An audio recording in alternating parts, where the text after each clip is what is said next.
Hello and welcome to Conversations with the Voice of Reason. I'm your host, Benjamin Boyce, and today's conversant is Stephen Blackwood, who is a founder of Ralston College in Savannah, Georgia. In this conversation, we talk about, I guess you could say, the humanities and their purpose and where they have gone astray in traditional colleges, or the institutions that we have now, and where they should be headed in the future if we are to save them. This is again, it's a humanities conversation, so it's very wide-ranging. We talk about language, we talk about the internet, we talk about communication, we talk about the soul, intelligence, and so on. So just prepare to immerse your mind in wonderful gobs of interesting matter, be it gray or arrayed in fabulous technicolor, depending on how you are getting this into your brain. Without further ado, here is Stephen Blackwood. Are you broadcasting live from your institution? It looks like an institution is behind you, or ensconced. You're ensconced in one. I am. I'm actually in the. My wife and I have a small, or I would say commodious, a lovely 2-bedroom flat in the historic town of Savannah, and I'm in the second bedroom, which we've repurposed as an office here. So it's where she does her online teaching from when she's teaching online, and normally where it's like the one kind of quiet place away from the front door and the busyness of the street, and which is really only a problem because our beloved long-haired miniature dachshund is extremely alert, and it tends to be a bit disruptive if you're audio recording. Perhaps we'll hear distant murmurs of the Dachshund. He's right here at my feet, actually. Ugo. Oh, there we go. Okay. Yeah. Ugo or Hugo? Well, he was named. I'll show him to you here. He was going to be. He was going to be named Albrecht, after the self-portrait of Albrecht Dürer, with the locks tumbling down.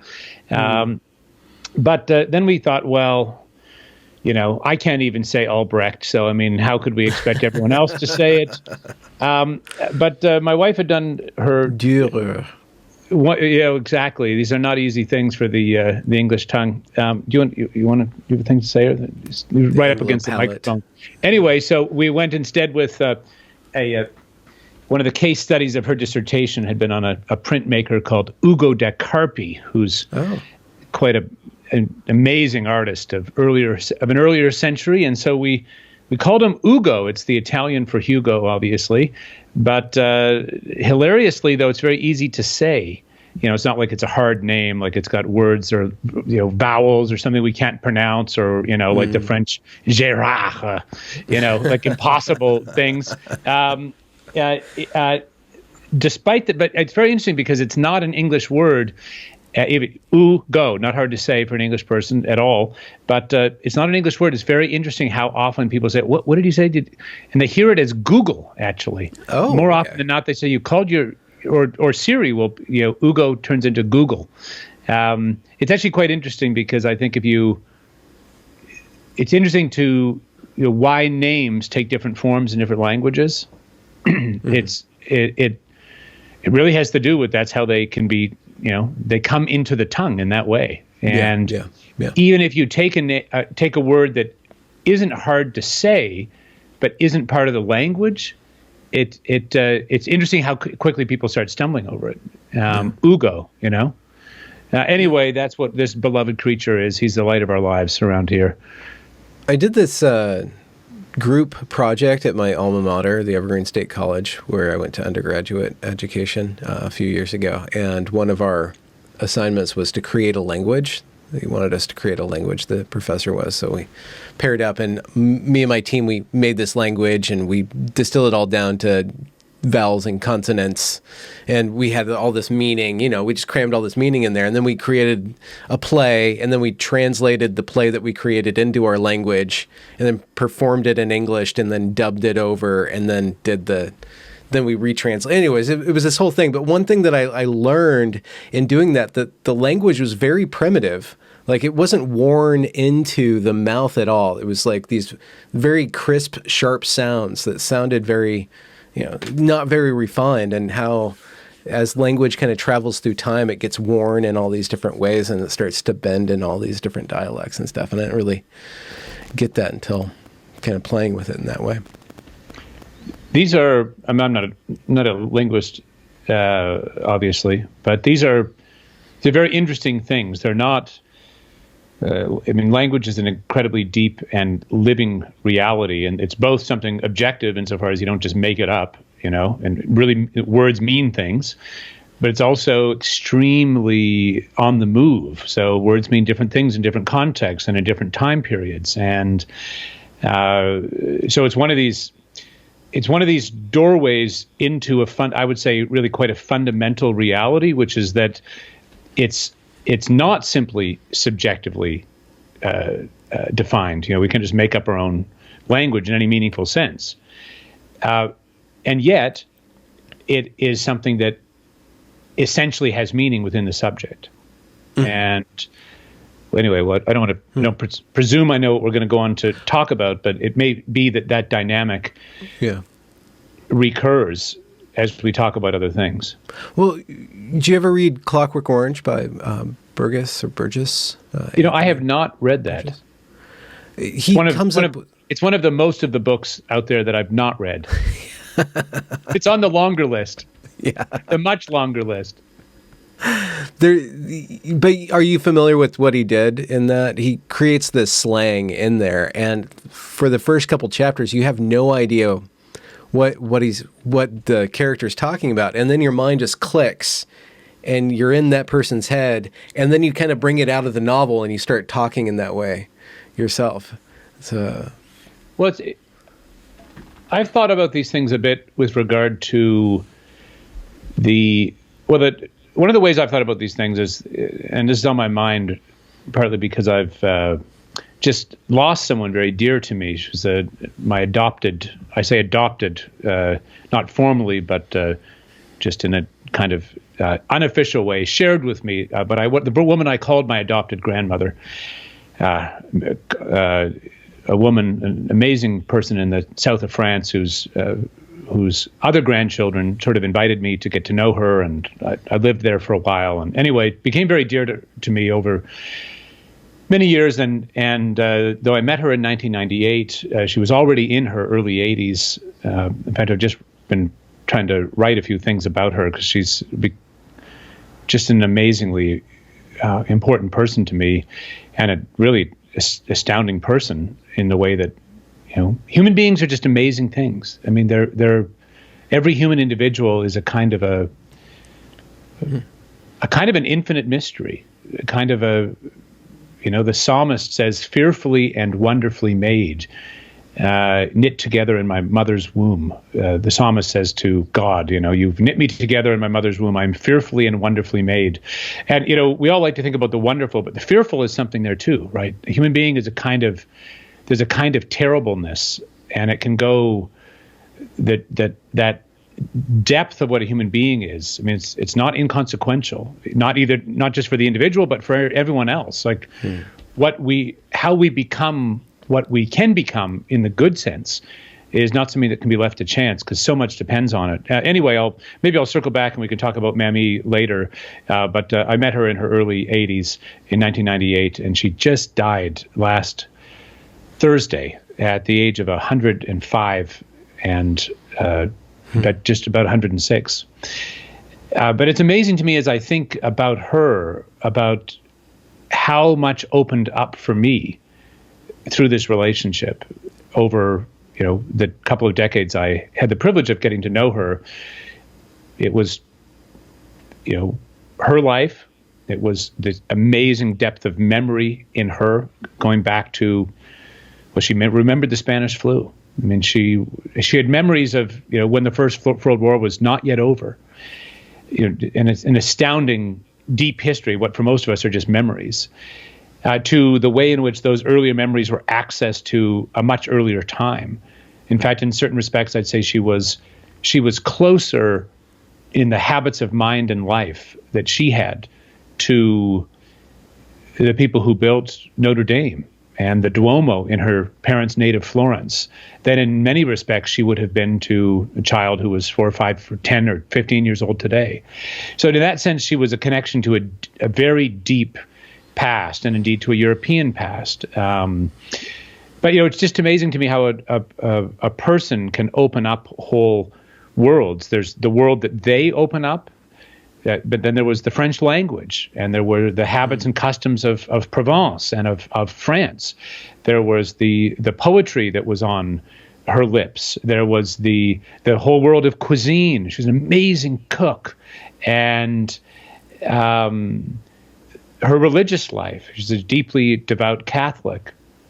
And so there were these different levels of wonder that were opened up to me just by getting to know this beautiful and extraordinary and in a certain sense very normal person. I mean, it's not as though she, we get it so wrong the way we think about what is extraordinary, as if someone's extraordinary if they win a Nobel Prize or if they get lots of a million Twitter followers or something. But is that really, when you really think about what matters as an accomplishment as a human being, like what you would want written on your gravestone. Anyway, she was one of those people who was extraordinary for what one might say about her in just a few words. And I'm thinking about, she comes up because what I was going to say is about this French word terroir, terroir, exactly. Terroir. I think it's Terr, not two. I think it's double R. Anyway, listeners can look it up. But the French concept of terroir often comes into food because people think, well, this is the terroir of the region. But it's a very rich concept that has to do with how all of the aspects of a place interrelate. So people will talk about the way in which the limestone in the soil makes this particular grape do well in the wine. And then actually, if you have that with the ham or the cheese of the region, it seems to make sense. And so, the climate, the rainfall, the geology, all of these things are going to be present in the food that grows well in a certain region. But of course, that's not just food. That gives rise to the habits of life. What are the habits of agriculture and of crops and of putting things in the barn and the preserving them throughout the winter. But then that's bigger than food because that will give rise to language. You'll need words to describe these things. And then before you know it, the words you're using to describe the grapes and the taste of the cheese and so forth, those then become metaphors through which you understand things in a broader picture. Mm-hmm. And then those metaphors give rise to deep, whether it's myths or stories or accounts of the self that, through which you then understand yourself on this sort of deeper and kind of almost atemporal level. And so what I'm trying to get at here is that even if we could just invent a language, it would be completely devoid of all of the history that gives language its texture, its subtleness. I mean, I've had the great privilege of living for significant periods of my life in different places, and it's just very remarkable how much language, even the English language, can change, even as you go around the United States or Canada, or even parts of Canada where I grew up, village to village or within 100 miles. And that certainly is how languages were throughout all of human history, right? There were differences that took place that became apparent very, very, in very, what we would consider today very small distances. But of course, if you remember that most people were traveling by foot for most of human history, what today is a trip to, Walmart or whatever, it's only 10 miles away. It's only a 12-minute drive. Well, in 12 minutes, you can cover, what about a 2/3 of a mile or something like that. And so if you think about what you might be able to do an hour there and back, that's still only a mile and a half. And the reason I think that's significant is because, one of the reasons many of us love going to Europe is because the way in which that history, as being infinitely local but also related to a larger picture, is more obviously present there than it often is, at least. Though in some sense it still is in our own here in, for example, the United States. Yeah, the beads of experience are kind of condensed to if you imagine this spider web and in the dew. And those little drops have had a lot of time to really burrow in there. And one of my favorite parts of Europe is the cathedrals. I walk into them and I can feel all of the attention laid into the brick and then laid over and over and over again in all those rituals.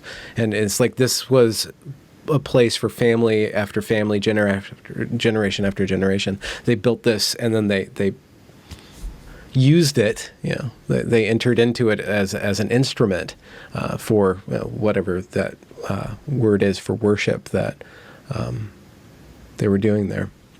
Well, I think you're onto something really deep that pertains to the nature of memory and the way in which a physical object, which is inanimate, can take on a kind of, well, of course, animate means soul. It can take on a kind of life, a kind of very rich meaning. When Notre Dame burned, before our eyes, for most of us saw it burning, online in some form, or images of it burning. And many people who have no relation to France or to Gothic architecture or to Catholicism found themselves very saddened by that. And I think it's well worth asking what we thought we were losing. There is and what is lost compared to, let's say Notre Dame had burnt to the ground and we just rebuilt it exactly as it was. What's lost between the old one and the new one? Yeah. Is that like a pantomime of what it was? Is it is it not better to kind of recreate it with what the people are now? And then how do you argue your way towards deciding that? Well, I think this is one of the things that we're really wrestling with in our own moment is, whether human beings are actually capable of just self-definition without any context, without any past, without any history.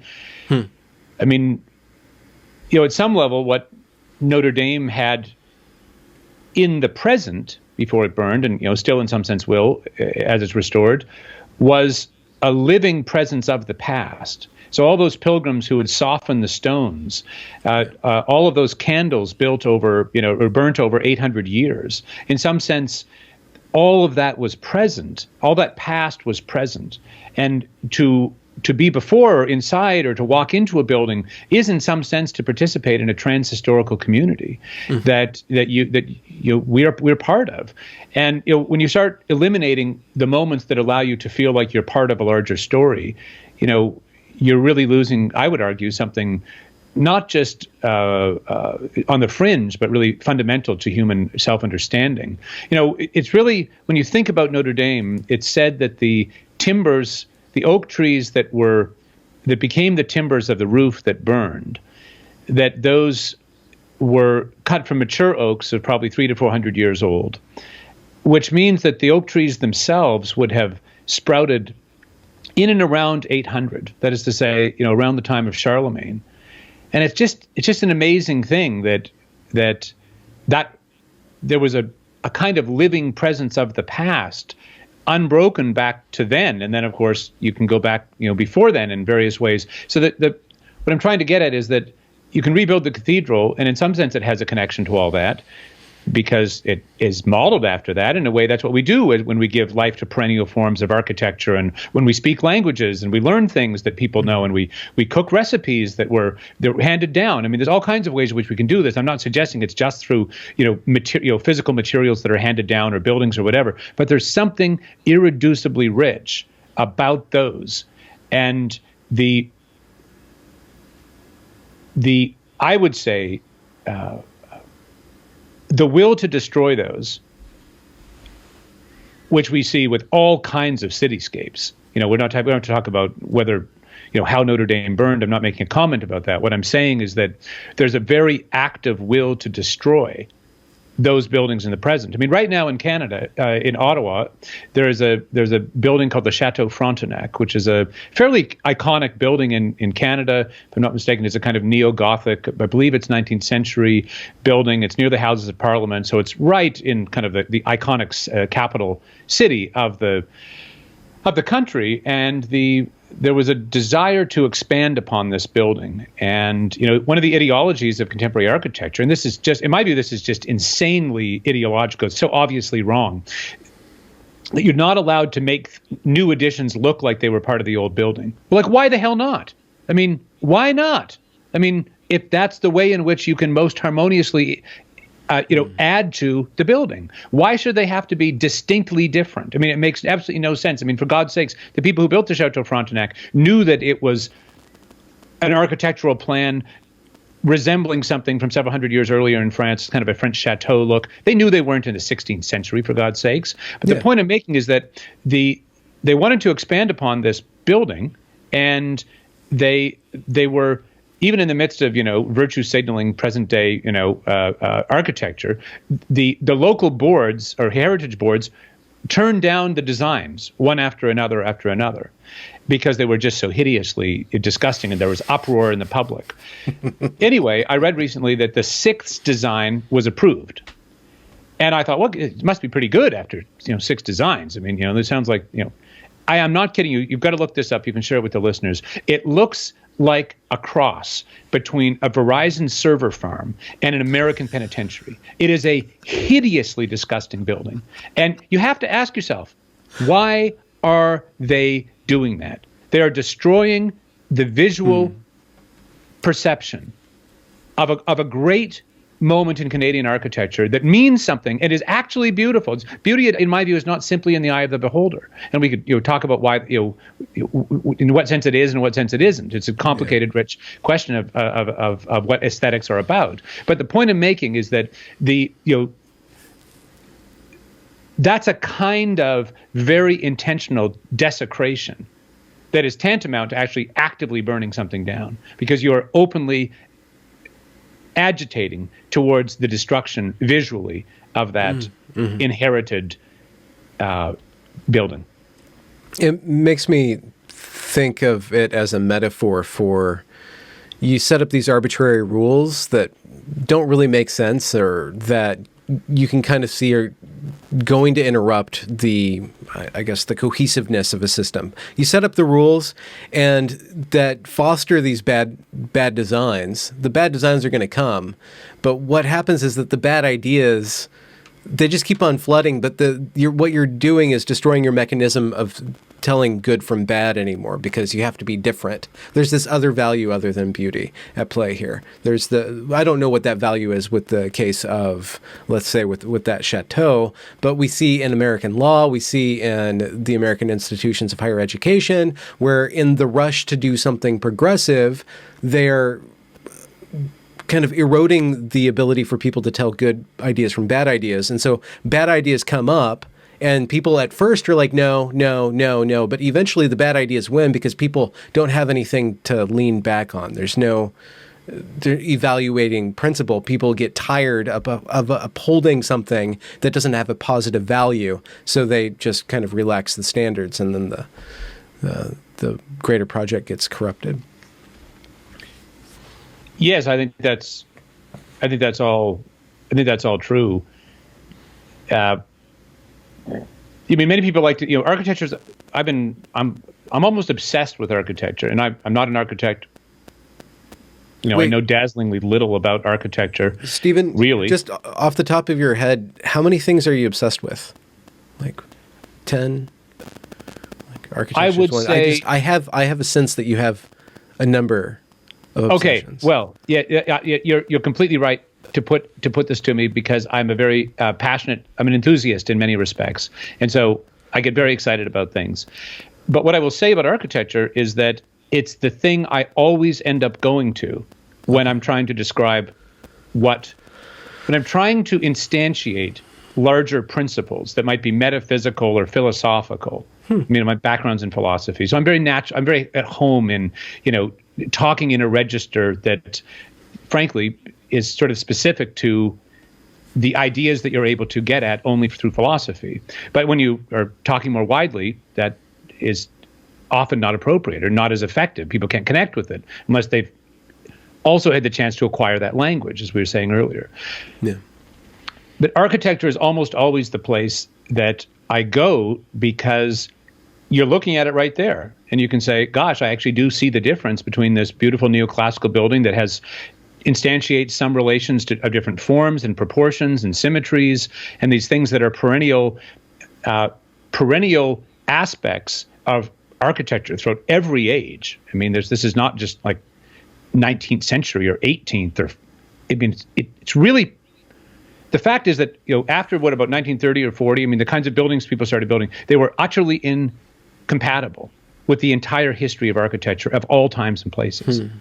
And so it wasn't like, oh, well, this is just kind of a new take on an old form. No, we've been doing that for, thousands of years.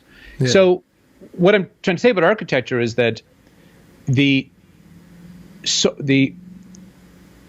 what brutalism really is instantiating is the idea that there is no transcendent or metaphysical or independently existing reality outside of ourselves. Like, there is no such thing as truth or beauty or goodness on their own terms. They're just constructs. And what brutalism is saying you have to face is that all that is just imaginary. Get used to it, right? This is all there is this horrific concrete wall. The example I gave recently is that it is tantamount to there being you having a child. There are some people who actually live in these, or are abused in this way. It's break all of our hearts. It's like having a parent who tells you every day, you're a piece of shit. That's what you are. It's so much is at stake, because what these things do is they either close down or open up our horizons of what we think, of how we think about ourselves. Yeah. And I would say that we're living in a moment in which the prevailing ideology is horizon darkening, and that the ideological source of that we can discuss, but that what is fundamentally at work you see in brutalism. But I would say that's a worldview that is writ large through family life, through culture, through arts, through our political and civic life, through family life, through all kinds of things. I would say that what you see in the brutalism, writ large and disseminated through everything else, is the root cause of the spiritual, intellectual, artistic, cultural, and political crisis we are now in the midst of. It's very interesting that you bring that up, because Evergreen State College, which I graduated from in 2017, and that I kind of founded my media empire, or maybe duchy. I think I have a duchy at this point, or maybe just a hamlet. It was brutalist architecture in the middle of this incredibly rich Olympia rainforest. I think a ducal state, a ducal state like Venice would be very appropriate. I'm fine. That's good.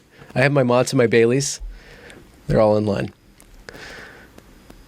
But yeah, so that architecture. So what you said about in the 30s and 40s, there was this incongruity between the architecture that people were making then from the past. It seems like a lot of our steps have been trying to kind of make something new that is kind of not related directly or organically to the past. I'm thinking of Ezra Pound. But it's kind of assembled out of it. It's kind of taken out of context and then recontextualized into the modern self. And I think that there's a branch of discussion around that kind of modernism and then postmodernism and stuff. But a lot of the behaviors, the attitudes that we see popping up around us that I critique is that they're out of place. They're descended from previous iterations of these ideas, but they're purposely trying to tear down everything else, but almost like they're eroding their own standing. Like, there's this gif of this drunk guy whacking this chair that he's standing on with another chair, and you're looking at him. Do you understand what you're going to do? And he just knocks the feet out from under himself and hits his head on the ground, and it just seems like there's this revolt going on, but there's not a rich sort of revolt. Like, even Satan was preserving something in his descent from heaven, Miltonianly speaking. Yes, I think that's quite a powerful metaphor you've given us about the knocking out the legs of the chair. I think it needs to be said, though. I mean, people have been doing new things that's in a way what tradition is, right? It's always a riffing on or a form of creativity that's given rise to through the study of what has come before. And I think the idea that you can have anything meaningfully creative without a relationship to the past, that's completely wrong. There is no such thing as, just de novo creation. It's interesting to look at, for example, I'm a huge fan of the jazz pianist Keith Jarrett, for example. And Jarrett was classically trained. In fact, he's recorded albums of all kinds of great classical music, symphonic music, etc. But he went on to become, I don't even think it's close, the greatest jazz pianist of all time, the best-selling jazz pianist of all time. In fact, I think the best-selling album of piano music of all time, if I'm not mistaken. And but it comes to this whole question that we might just explore a bit further. You can have a piano in the corner of a room and say, well, hey, you're free to go play the piano. But, you can do almost nothing unless you're already brought into at least the very basic skills of how to play the piano. And so this is true. This is true of everything. This is true of Picasso. This is true of the whole history of philosophy and literature, fundamentally. It's even actually very interesting if you read Mary Carruthers' work. She's a medieval scholar of the Middle Ages, who's done very, very interesting and extensive work on memory.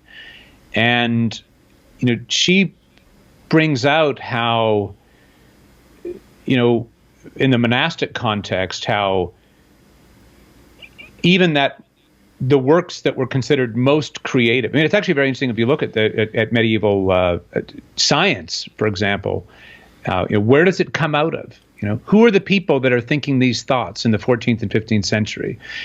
And so I think this sense that you can somehow cultivate an independent mind, like in the abstract, that's very destructive. In fact, you can't learn to think anything at all unless you have things to think. And you've got to do a deep dive into content in order to become the person who can meaningfully modify or iterate or even discard upon aspects of or upon that.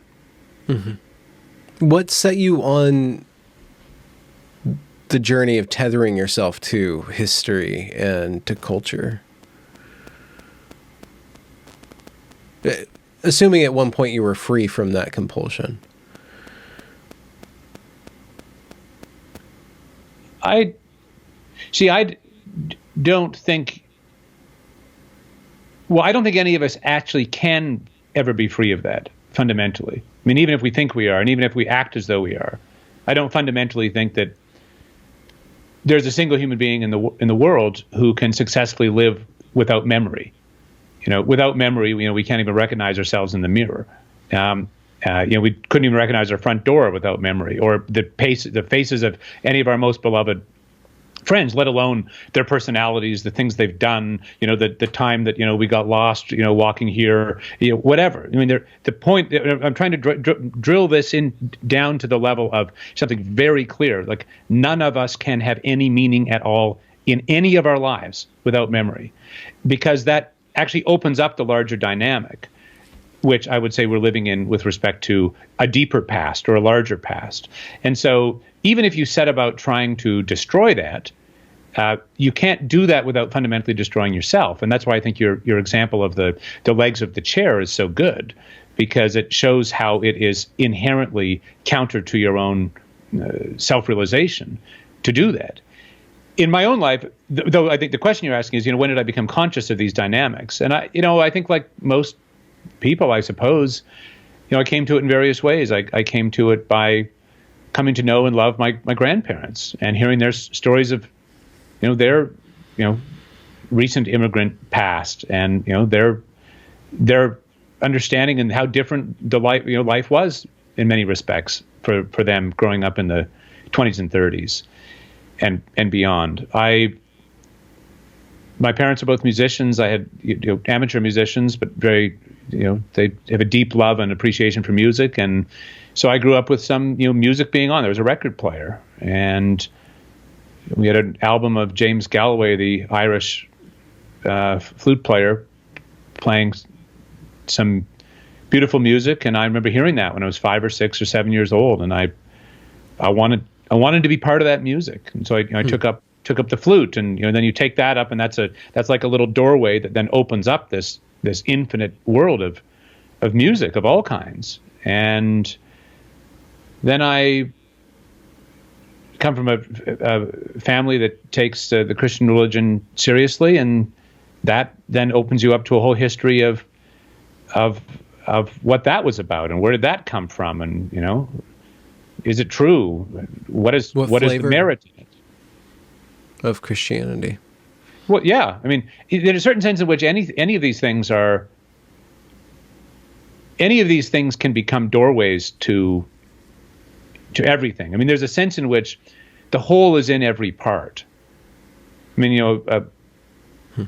you can look at a single oil painting, and in a certain sense, that becomes, you've got the whole history of painting. You have the stories and ideas and customs that are present in that history. You have the chemical level of the whole material history of how paintings came to be made, and the whole life and a conception of what an artist is. Anyway, I'm just trying to say you can take anything. You can give me any example at all, and it becomes a doorway or a portal, as I think is a useful way of talking. And so I think my ways into these things were not unconventional, although at the same time I don't think it's an exaggeration to say that many, many, many tens of millions of people are finding themselves without the habits and customs and forms of activity, artistic, cultural, civic, etc., that enable us as individuals to understand ourselves. I'd say we are living in a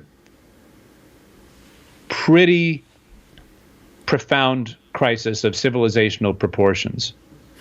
Yeah, when you were talking about language in France back a while ago, and you're talking about how the way that food is grown and then the agricultural cycles, it all feeds into the culture. And I was thinking, well, nowadays we're all synced up to a news cycle. This drama cycle is kind of our sunrise and sunset and time to reap and time to sow. Like that's kind of like the human weather. Which is really unstable, because what is it actually tethered to? I guess every 4 years the United States has an election. That's one major event.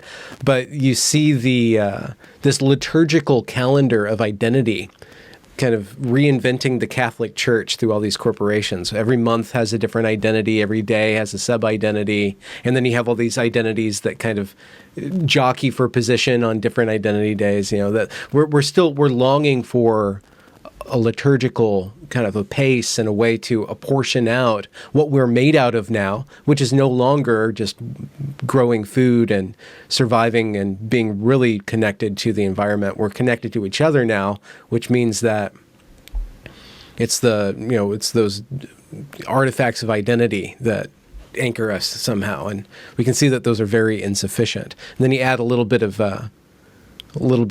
urgency, a little bit of crisis, and a little bit of revolutionary spirit, and you have the seething mass of chaos that's continually regenerating just drama. I think that's completely right. In fact, I wrote a whole book about patterns, and I just don't. It's only through patterns that time is stabilized, right? There is no stability to our temporal experience at all without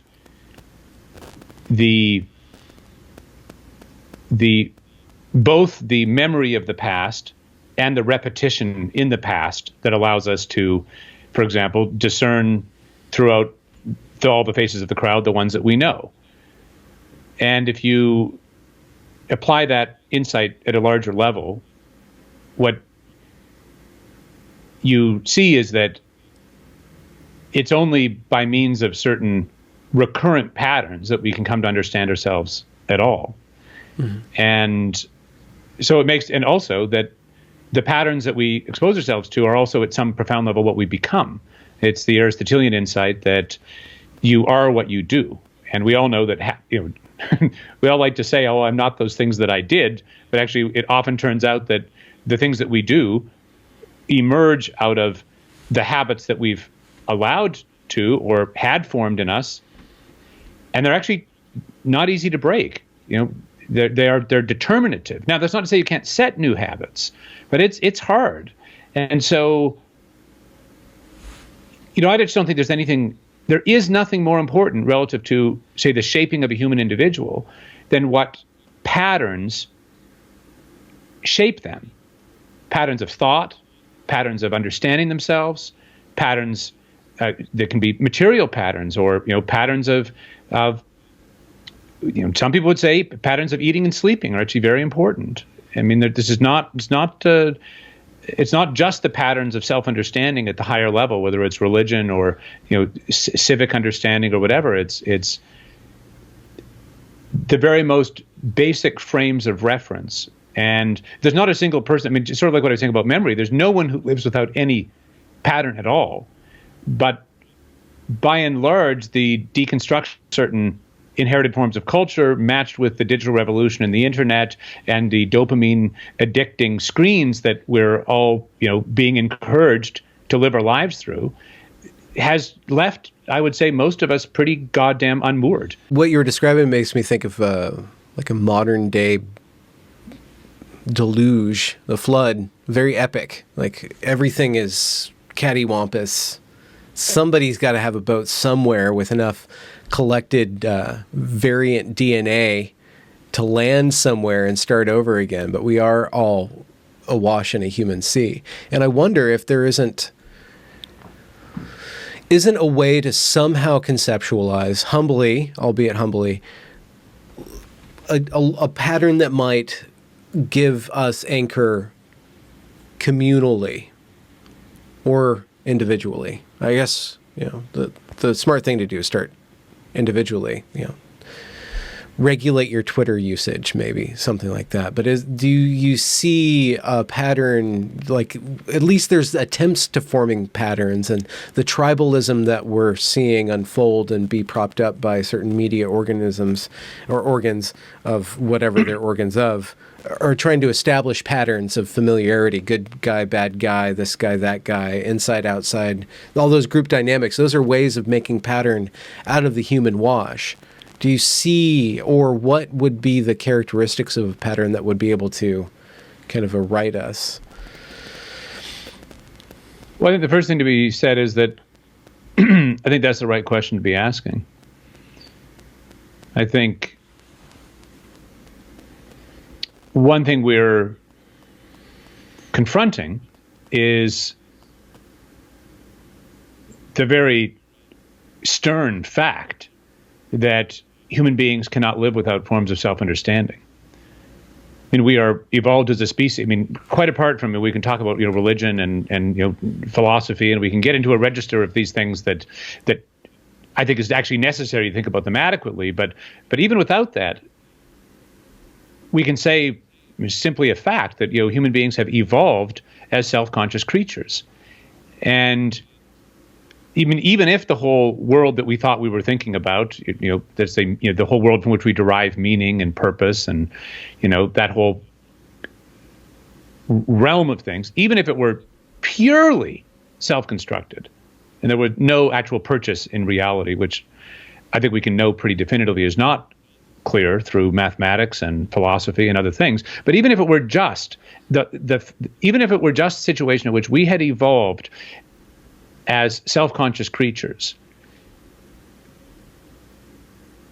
the fact of the matter is we'd still have to take it seriously. We'd say, well, this is what a human being is. It's evolved such that the way in which it understands itself is actually fundamental to its nature. And well-being, yeah. And well-being, exactly. Yeah. And, we're actually living in a situation now in which it's like, I often talk about other species and other examples of things just to make the point clear. I mean, you can starve a plant very easily by just not giving it enough water or sun. You can absolutely ruin the magnificent creature that a dog is by not giving it affection. And if that's true for a dog, I mean, what does it mean if a human being is, as we know, as a fact of evolution, is a self-conscious creature? To deny it the forms of self-understanding that allow it to thrive. Okay. And that's actually where we are. And I think it needs to be said that people like to go on, endlessly talking about the problems with the so-called woke and so on and so forth. And I share many of the concerns and criticisms about the way in which a certain kind of ideology is weaponized in very destructive ways. But, I think it needs to be said, it is not young people's fault that our culture has so profoundly failed them, so profoundly failed to give them institutions and forms of life and culture that are adequate to their nature. And what I think we're finding with, for example, the woke and any number of other things, is that at some level, these are an index of a deep desire for meaningful self-understanding that is not simply self-generated. It's you're being part of something larger than yourself, whether it's a fight for justice or however you might understand it. And of course, I think that many of these forms of social political activism are contradictory and in many respects dangerous and also destructive of the very ends they themselves espouse. But we should do well to remember that, National Socialism didn't get purchase out of nowhere. I mean, it did offer something that at that point people were vulnerable to needing. Now, there were people who were able to resist it, and even within Germany, and who saw it for what it was. But that's not to say that it didn't have any very significant degree of ability to attract people. And that's not a defense of National Socialism. That's actually to say that the culture had failed in profound ways that allowed for that to happen. And our own culture has failed by any measure spectacularly with regard to forms of self-understanding. Now, when you think about what it means to do something about that,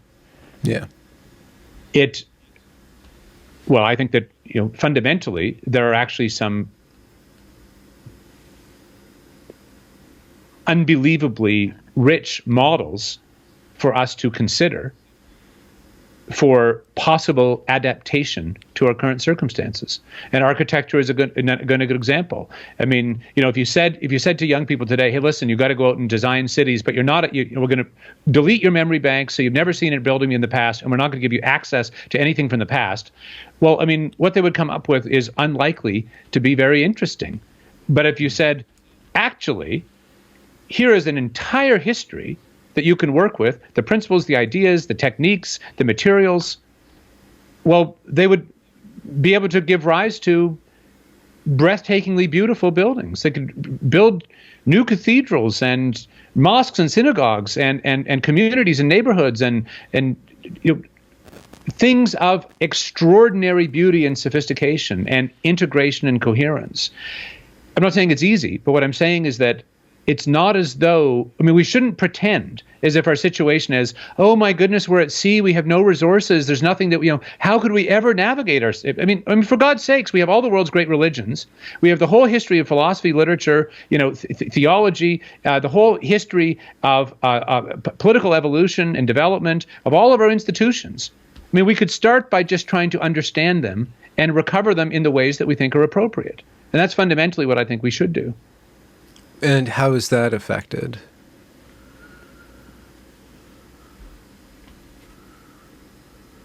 Well, it is there are a number of levels at which I think that work needs to be undertaken. One of them, I think, fundamentally is, of course, educational. I don't think there is any transmission of culture outside of institutions of education that bring young people deeply, meaningfully, in a manner of self-understanding into that inherited past, so that they can both have its illumination and carry it forward in the way that they are inspired to do. It's not a program or a formula. It's like, you need to transmit this. No. It's like, here we have this amazing treasures. We wanted to share them with you. And then they go, oh, wow, I'm going to write something about this, or I'm inspired to take this beautiful thing and then make something else out of it. I mean, so I don't think there's any answer to the question that doesn't involve institutions of education. But it's bigger than that, too, because just as a soul-destroying, horizon-closing ideology is now disseminated by our institutions of higher education, and our elite universities especially, though I'm not a catastrophist, I think there's all kinds of good things still happening there, I hasten to add. But fundamentally, I mean, let's just be honest. I mean, the situation is that this ideological standpoint is pretty dominantly in charge of or directing virtually every form of institution and culture and cultural institution that we have. And so on the one hand, it's a matter of transmitting to young people forms of self-understanding that are adequate to their own nature.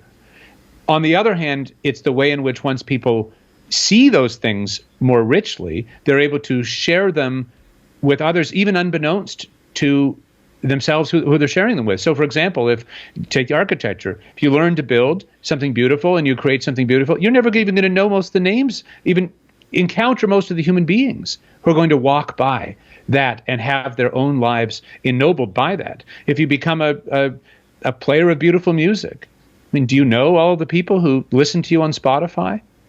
I mean, if you, or let's to make this even more personal, I think of this, my adopted French grandmother. If you share your own soul in deep ways with others, that is going to change them and everyone they connect with and everyone they connect with, and so on and so forth. So there's an infinite possibility of transformation or influence, both for bad and for good, in every human individual. And one of the things we need to do is reanimate, rediscover the inherited wisdom of the past so that we can adapt it to our present in the ways that are appropriate. And that involves not just understanding, but, forms of religion, culture, politics. It means to reinvigorate in much richer and more meaningful ways the whole landscape of our culture. And that's not a top-down thing. You can't sort of centrally plan it. It's impossible. But it is a fact that awakening people in a way that is adequate to their own nature has infinite numbers of knock-on downstream effects. Mm-hmm. How does Ralston College play into that? Well, that's fundamentally what the college aims to do. The college aims to very directly face the meaning crisis that we're swimming in and offer both all those students who will come to its doors, but also anyone, anywhere interested in humanistic inquiry, some richer access to that ageless conversation. So, there's a number, to speak more concretely, I mean, we do think that it is possible, and we very much intend to have a pretty powerfully disruptive role in the whole higher educational system by showing that better institutions are possible. I think the idea that we should consider ourselves fundamentally subject to the status quo, like all we have is all we can ever have. I mean, I just think that's insane. I mean, the position we're in right now, Benjamin, is I mean, we get contacted by a lot of young people who are just hungry. They're tired of the fraudulent mess that they're faced with in higher education. There's just dopamine and porn addiction and rising suicide and cultural alienation and the political rancor and the whole mess of social media. I mean, this is the world people are living in, and the situation. And this is one reason though in a deep sense I consider myself a conservative in the small c non-political sense of actually trying to transmit these riches to young people today. I get quite frustrated with people who call themselves political conservatives, because what have we done? I mean, there's only one metric that matters if you are someone who believes in preservation or conservation in the deepest sense, and that is, have you opened it up to young people? And when you have young people burning your cities, I mean, there's it's like the meme. You had one job and you failed. Like you failed. And so the point I'm making is that the situation we're in right now is as though you have a starving person knocking on your door, asking for something to eat, and you say to them, "No, go down to the food bank, which we both know doesn't have any food." Instead. I mean, that's actually the cultural moment we're in. There are very hungry people just longing for better ways, more spiritual nourishment, better ways of understanding themselves, which frankly, we have in abundance.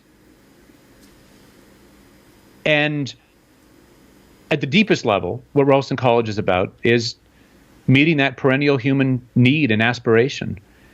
And that will take various forms, both systemic forms in terms of a new institution of higher education that is both a reinvention of and a revival of the traditional university, an in-person college where you can come and get a degree. But the second side of it is very much broader. It's actually to break down the barriers between the ivory tower and everyone else, and to offer anyone anywhere the chance to participate in a community, a fellowship of humanistic inquiry, where they can be part of asking the questions that all human beings have to ask. I mean, that's what the humanities are. I mean, it's not some the reason people think the humanities don't have anything to offer is because of the way that they've been horrifically poisoned by all kinds of jargon-filled ideology at the university, and because those people go off and do things like build things that destroy the Chateau Frontenac. But actually, all the humanities is the record of earlier human beings in the past asking the questions that we ourselves ask. I mean, what is justice? What is forgiveness? What is beauty? How do I live a meaningful life? And those, though there are some works of art or philosophy or whatnot that are not terribly accessible, by and large, in the main, the record of humanistic inquiry is something that can speak to any human being anywhere. And I'll give my dying breath to doing anything I can, whatever its consequences are, to try to open those things up. And that's what our whole team, and it's not just me, Ralston College, there's a team of 15 or 20 people in any given week, both employed and volunteer, who are laboring away, bringing this institution into realization. But the point I'm trying to really make here is that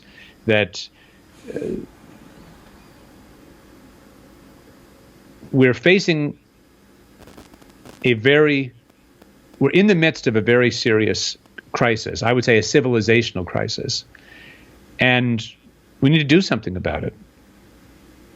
And educational institutions have got to be fundamental and always have been fundamental. I mean, there is no point in human flourishing ever in recorded history that doesn't have those. There's certainly no Western culture. It's the culture I know the best. It's not that I think it's the only culture we're studying. Far from it. That beautiful encounters in Japan and in China and all kinds of things. But my point is that I do know something about the history and development of the West, and there is no way that the freedoms that even those at the furthest end of the spectrum,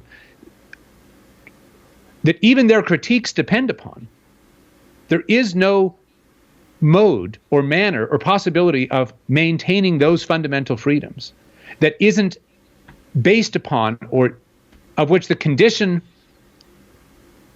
of which one of the conditions is conversation about those very things at institutions that keep them alive. It's like thinking that without an existent flame, you can't light others. Now, of course, I know now we have, lighter fluid and all these magical things, so the metaphor seems to break down. Yeah. But the absolutely fundamental fact is there is no Western culture, and there's certainly no future for anything resembling a free democratic West without institutions that are absolutely devoted to lighting new fires in the souls of the young. Are you saying that colleges nowadays aren't lighting fires in the souls of the young? Because I saw a lot of fires getting started by college-age kids over the last 5 years, but maybe it has nothing to do with the institutions that were peddling some form of radical change. Well, we can explore the various ways in which the metaphor might work, but fundamentally, the way in which I'm using it comes from a beautiful quotation by Plutarch, which is, he says, "The mind is not a vessel to be filled, but a fire to be lit."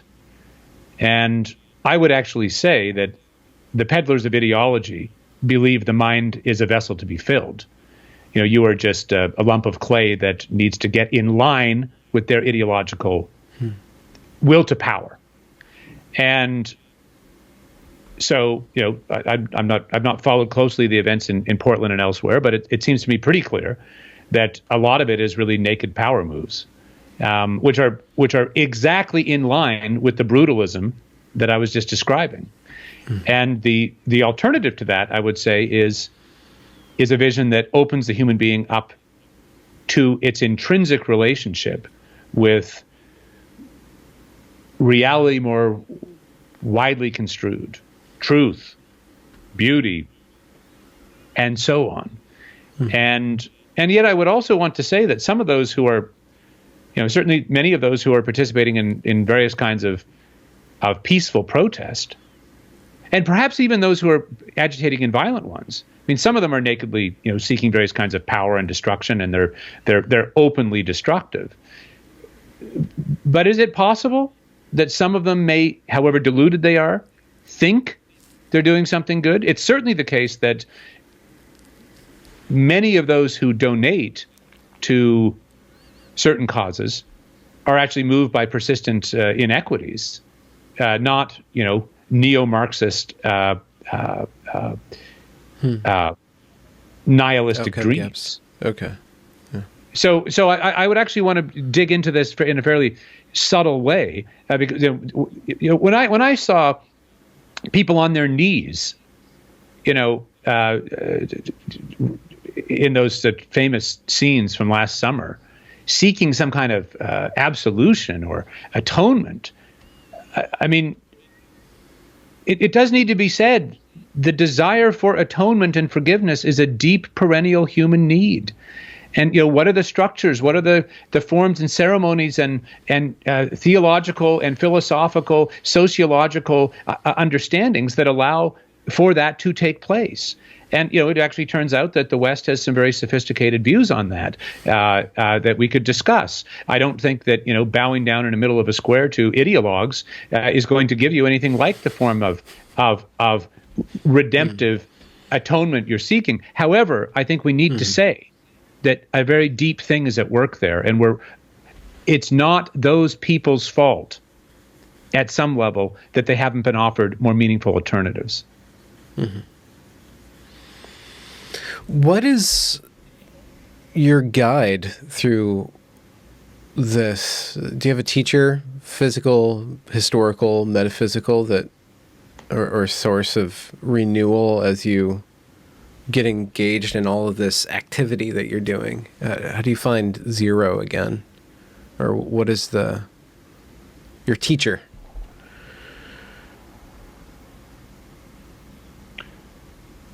Because you ask such good questions.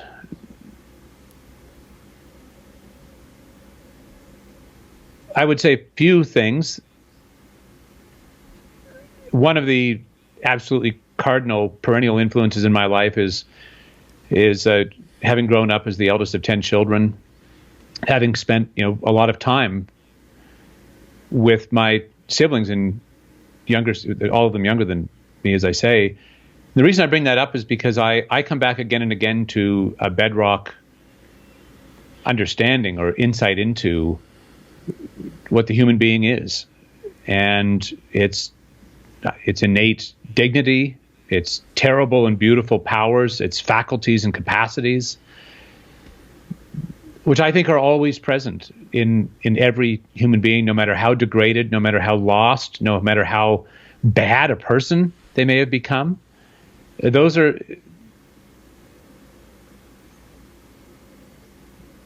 still somehow there. And so this is a recollective bedrock for me, because I just don't think we're doing anything at all as human beings that really counts unless it is about that. That question of how we help human beings more fully realize themselves. And that's a deep question. And I would say that I had the amazing privilege of experiences, and particularly educational experiences, with teachers whose learning and pedagogical wisdom really opened worlds up for me. And those were, above all, the worlds of ancient and medieval literature and philosophy.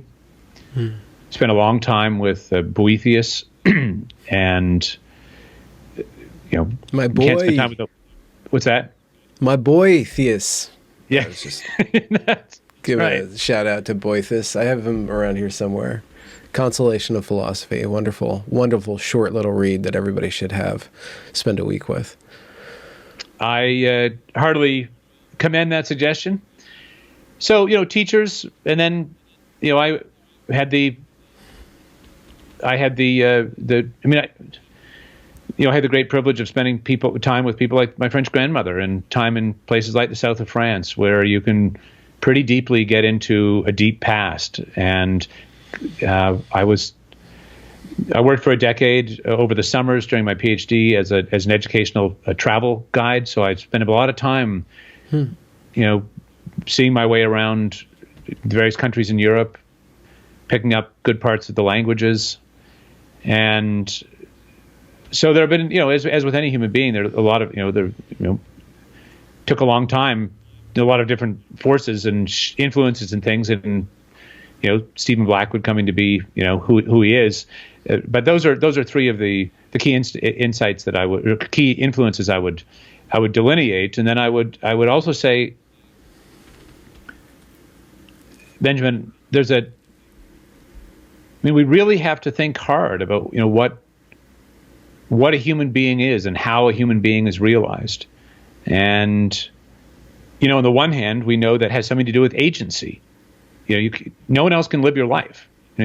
You have to live your life, and it's not meaningful unless you find it meaningful in a certain sense. There's a self-conscious character to it. That doesn't mean that meaning is simply created. I would say it's not. It's discovered, and it's discovered in things outside yourself. But agency is really fundamental. And so if our views of what we can do about poverty or ideology or whatever don't involve taking people's agency seriously, they're not going to work, and they're not going to produce a good outcome. But the second side of it is that it's not merely, you can't just throw a human being into the woods as an infant and think, oh, great, go realize yourself, you're totally free. So this atomistic idea that somehow, pull yourself up by your bootstraps.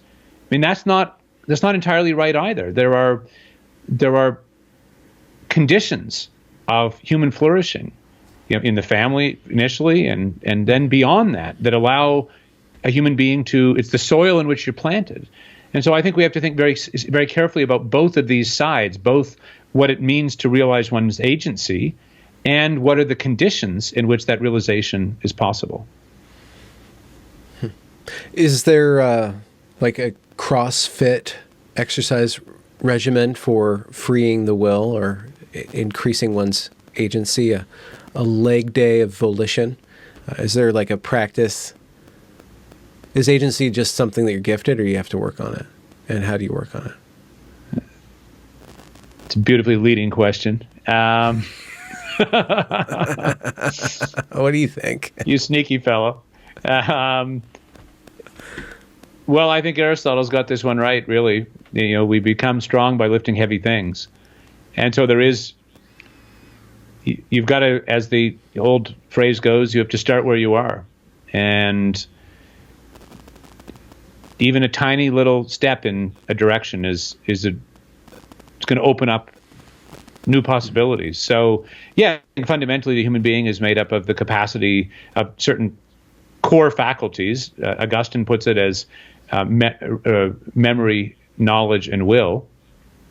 And we could dig into that in various ways. But fundamentally, the human being, any rich conception of the human being, is that we have forms of knowing, of understanding the world, and then we have to act in it. We have to live, which actually will. And the deepening realization of ourselves has to do with these two things: is actually coming to know and understand things more fully, because we can be wrong and mistaken, and our vision is obscured, and maybe we're blinded by appetite or prejudice, or we just didn't have enough chance to live enough to understand that our earlier views were just they weren't full enough. And so there's a deepening of knowledge on the one hand, and then a fuller realization through living that out more adequately, and that takes the courage of your convictions. And so, yes, I think that in a really fundamental sense, there's an ongoing deepening movement, at least ideally, for every one of us. I mean, that's what human life is coming to know and will more adequately, more fully, more, dare I say it, truly, beautifully. Mm-hmm. And then, like, it really needs to be said, this isn't sort of like just some recurrent loop or something, like you're cutting the same damn grass, outside in front of the front yard every week. Like, it's just, you're not actually getting anywhere. I mean, we actually, I think, all do know that you can come to understand yourself more deeply. You hope that by the 25, you've learned something from 18 and from your mistakes, and by 45, more than by 35. And that those deepening forms of understanding, of self-knowledge, also open up deeper forms of living, that you can be truer to what you understand. Now, we also know that the cycle can go in the wrong direction, in which you will against the things you know are true, and you become a lesser, smaller, more pitiful person. And that ultimately, that is the dynamic that Dante beautifully depicts for us in the descent into his allegorical hell, and then his ascent, that his remaking of the personality in the canto of Purgatory and in Paradise. These are not literal accounts of what Dante thought the afterlife was. These are allegorical accounts of human beings right now. That's why the book is so damn important. It's like a window into who you are and how you might live. Is there going to be a Stephen Blackwood book, like a distillation of, are you going to do a constellation of philosophy? Have you already done it? Or do you need to be imprisoned on an island somewhere and thrown out of polite society before that's going to be jump-started? That would probably be a good start. I would like to try and give these thoughts a form that might be useful to others. They're not really my thoughts in the end. And I would welcome thoughts and advice about what form that might take. Well, you're a master of patterns, so you could always try iambic pentameter on for size, see how far you get. That's right. That's right. That's right. If my Greek were better, I could do something in hexameter. That would really be great. That'd be hearkening back. You could do hexameter in English.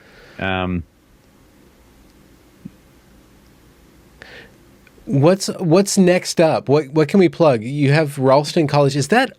Are you guys servicing now, or is it still? I don't know at what stage or what state this wonderful project is. And Well, I mentioned the two sides of things, both the degree granting side of things and the larger community, things for anyone anywhere. We always thought we'd start with the degrees and then do somehow try and find ways of expanding our reach.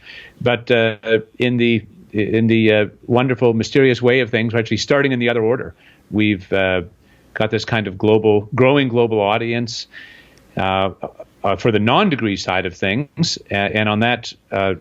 In that category, I think it's important to at least note that we've signed a partnership with FutureLearn, which is a global online learning platform which grew out of the Open University in the United Kingdom. It's a platform many universities use to grant or to offer online degrees, but we were excited about it because they have a really superb sort of genre of course called the short course, which can be taken by anyone, anywhere. You don't have to be enrolled as a student.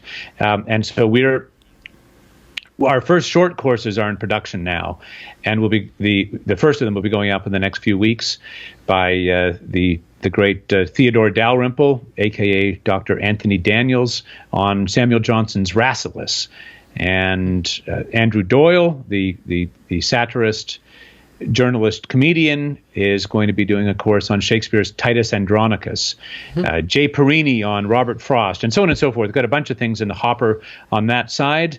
We're also looking at in-person events like our Savannah Symposium that was postponed because of COVID of a year ago.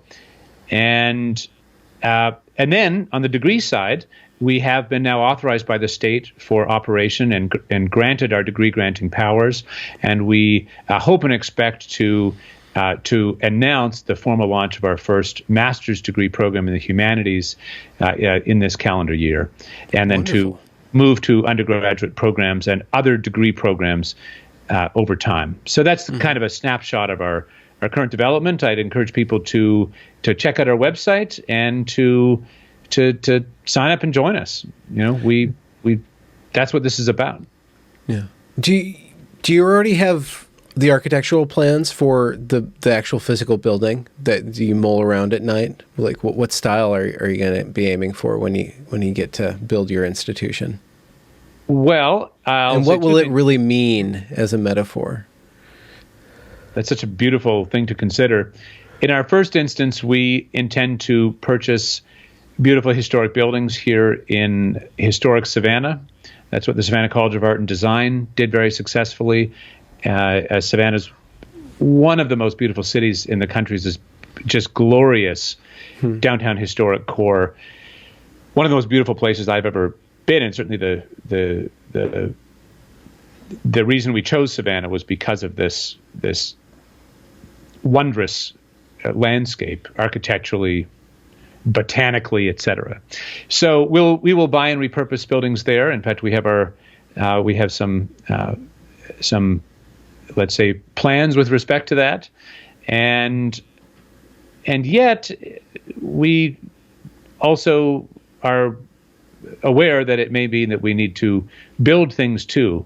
And I would only say on that topic that I think it would be important to us to be in some degree of conversation with, or even communion with, the forms of collegiate architecture from the past. Although that's quite a rich tradition, there are many different periods and time periods and styles, but we would want to be joyfully part of those, let's say. Mm-hmm, mm-hmm. Do you have any courses that you have designed coming up or in the wings? I haven't been able yet to turn to that, but I am hoping to do something before too long, maybe on Boethius. Oh, okay. Perhaps. Well, there are all kinds of things I would love to be able to do, or to do it as a team with other people. But right now, my time has been pretty completely consumed with the launch and development of this institution and all of its current and future ambitions. But as our team takes shape, I'm hoping I'll have more time for let's say, the pedagogical aspect of this. which is what got me into it in the first place, obviously. Yeah. That sounds like I can just feel like this energy involved in what you guys are doing. It's a very exciting thing that you guys are doing. And I do hope, or maybe it's a prayer, that you guys are the David to the Goliath of the monstrosity of higher education institution with all of that administrative bloat. If you guys can just aim just the right little rock, at just the right pineal gland, and take one of those guys down, that'd be wonderful. I don't want to be negative in that sense, but it would be great to pave the way for a better society of education. Well, I'll say two things. The first is I'll share with you this. My wife's an art historian, and this is one of the backdrops she has. This is a life-size section of the head of David in Michelangelo's sculpture. You too can find one of these online. In any event, it's a little reminder of the iconic story that you've just brought into view. I think one of the things that people don't adequately appreciate is the asymmetrical character of this. I mean, I think it's a mistake. People talk about the long march through the institutions, right? And then they think, well, we have to reverse the march. And, I think that's actually a mistake to think that way, because it's not symmetrical. It's not like you can sort of, walk into, Yale and fundamentally change the culture. I mean, you could have $10 billion and not have any meaningful effect on any of the Ivy League institutions. They're not for sale. They're not, not the governance, not the faculty, not the administrators. And so that often then leads people to inaction. They say, well, nothing we can do, too bad. But that's where it comes back to this question of the starving person on your own porch, knocking on your door, asking you for something to eat. I think what is not sufficiently appreciated by people who think we can do nothing is that we already have all the ingredients of what we need now. I mean, young people are hungry for alternatives. And we don't need anyone's permission. I mean, that's what the status quo always wants you to think, right? Is that you need to have the permission of the current players in order to do something, where they can actually squash you and prevent any of the change you seek to bring about. But why would you play that game? I mean, that's just to be, brainwashed by the current power holders. And what we really need to do is have the courage of offering young people an alternative. And there's absolutely no reason in the world we can't do that. I mean, it's true. I mean, Ralston College needs support. You can't, it's very hard to run an institution of higher education without philanthropic support. I mean, it's always been that way throughout all of history. And I would, we stand deeply in need of that, but it's not for me. It's not for us. It's because the crowds are thronging, seeking alternatives. And I think there are actually quite binary decisions that need to be made here, in which you say, well, we're going to feed these hungry people? Or are we going to tell them to screw off? Condemn them to forms of education and institutional life that we all know are destructive. So I think, the moment is actually quite beautifully, the possibilities are great. They're also terrifying. If we don't do it, things will get... It's not clear that our situation is going to get better. It may get much worse. And the only hope I would say we have is to try and do right by, as best we can, the young people on whom the future really will depend. But it's a great and terrible undertaking to be involved in. Well, join us. Full of hope. Sure, I'll join you. What? Well, I just need to bring like 20 undergraduates along. Is that cost of entry? Is this kind of like a pyramid style education, academos? We're more direct to consumer, I would say.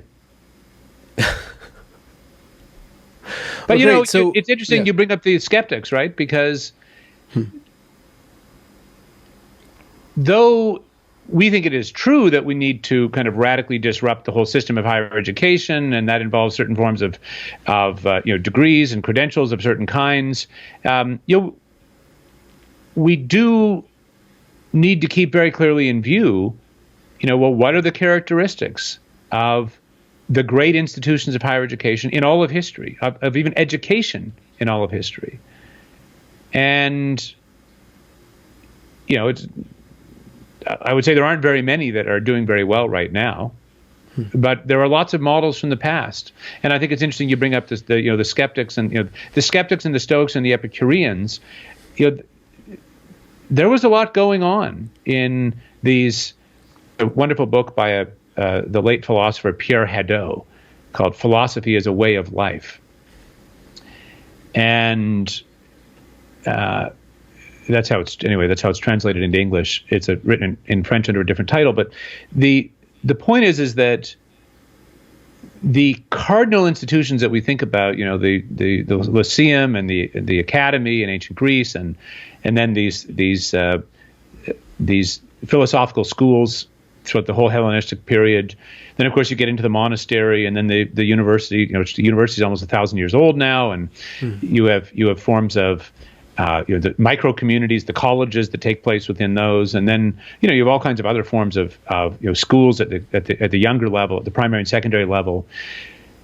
But the point I'm trying to make is a simple one, actually, which is that if you're not connected with with the paradigmatic activities, the lifeblood of people living together, asking fundamental questions, reading works that help them ask those questions and more truly understand the depths of their own selves and how to live in the world, well, then you've really departed very fundamentally from. It's like if you have a restaurant and it's no longer selling food, what you're doing is no longer, if you call yourself a cook but you don't actually make food for human beings to eat. You kind of have to take a pretty serious look in the mirror. And I'd say that actually is the situation with the colleges and universities right now, is that they have,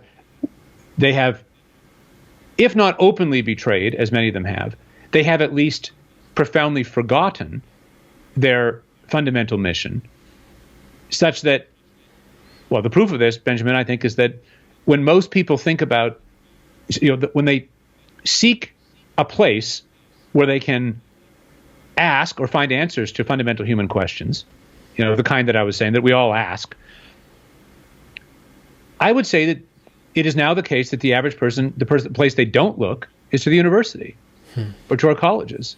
They go to maybe podcasts or self-help books or I don't know, maybe vegan meal training or whatever. I mean, there's all kinds of places people may look. But what I'm trying to point out is that is a sign that these institutions of education have, whether intentionally or unintentionally, betrayed their fundamental value proposition. And so rebooting that, just a speculative question, do you think that will scale? Or do you guys have, at Ralston, are there precepts? Did you boil it down into the core root that could be, franchised out? Do you expect that you guys have struck upon those core foundations that can replicate, revitalize, and bring a renaissance of education at the adult level back into society? Yes and no.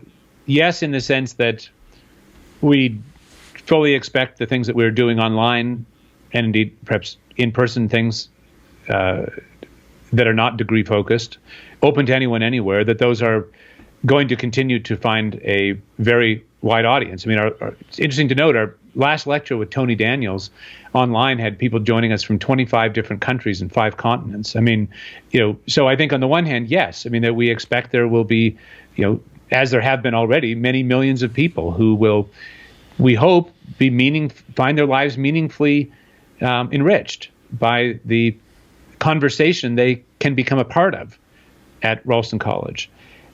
But that's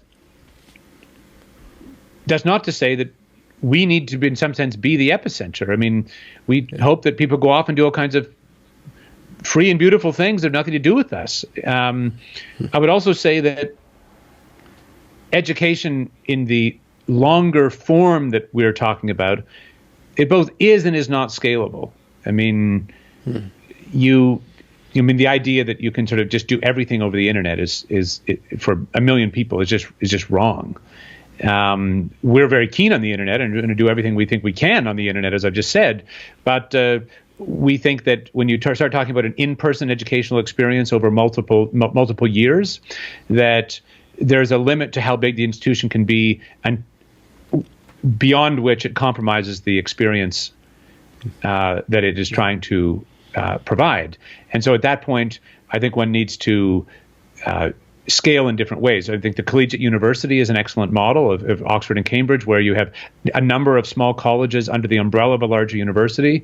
We certainly are open to different locations around the country and around the world.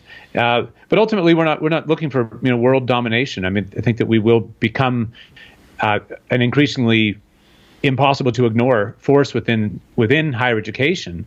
But for goodness sakes, the last thing we need is some centrally planned, centrally managed thing. I mean, we're and that's why I use that whole model. That's why I use the metaphor of the algorithm, or the precepts. If you can boil it down to the 5 foci that Evergreen had, that I'd have to review them and see to what extent they fulfilled those. But I was just wondering if that core, like you were saying, the core purpose of the college, how have you engraved that, and have you guys distilled that down into something that other people can take up?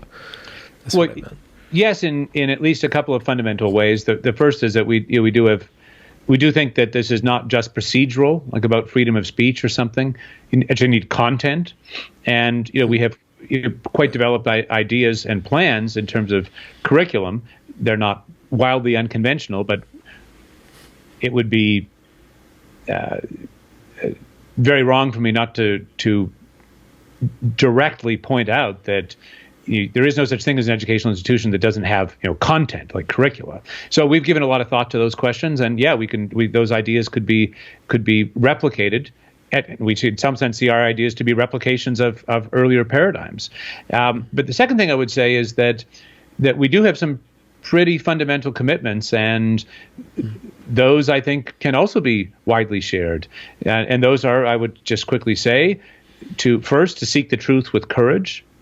Second, to apprehend beauty in all of its forms. Third, to the freedom of thought and speech on which those depend. And finally, to the community or the friendship or even fellowship that is the context for those pursuits.